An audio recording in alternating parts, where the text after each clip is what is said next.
ඔන්න අද මම කියලා දෙනවා චොකලට් බිස්කට් වලින් මේ වගේ චොකලට් බේරෙන ලාවා කේක් එකක් හදන විදිහ.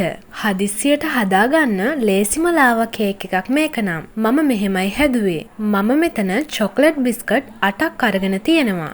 දැන් ඉතින් මේක 4ට 5ට වගේ කෑලි කඩා ගන්න ඕනේ. මෙන්න මේ වගේ. ඊට පස්සේ අපිට ඕන වෙනවා චොකලට් කිරි එකක්. වැනිලා රස එකක් වුණත් ගන්න පුළුවන්. දැන් ඉතින් මේක මම බිස්කට් එකට එකතු කරගන්නවා. මේ සැහැඳි දෙකක් විතර ඉතුරු කරලා ඉතුරු ටික එකතු කරගන්න. දැන් ඉතින් මේක මෙහෙම්මම විනාඩි 5ක් වහලා තියාගන්න. ඒ අතරේ මම 50 චොකලට් එකක් මේ වගේ චූටියට කපා ගන්නවා. ඊට පස්සේ ඒක පීරිසියකට දාගන්නවා. දැන් ඉතින් ඉතුරු කරගත්ත කිරි මේස හැඳි දෙක මේකට එකතු කරගන්න ඕනේ. ඊට පස්සේ මේක හොඳට දිය කරගෙන පැත්තකින් තියාගන්න. ඔන්න මේ තියෙන්නේ විනාඩි 5ක් තියපු චොකලට් බිස්කට් ටික. දැන් මම ගෑරප්පුවක් අරගෙන මේක හොඳට පොඩි කරගන්නවා.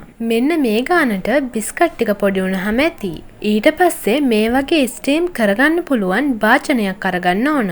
මේකට මම මුලින්ම දිය කරපු චොකලට් ටික දාගන්නවා. මෙන්න මේ වගේ. ඊට පස්සේ මේක යටට හිටින විදිහට බිස්කට් මිශ්‍රණය උඩින් දාගන්න ඕනේ. මේ විදිහට පරිස්සමින් දාගන්න.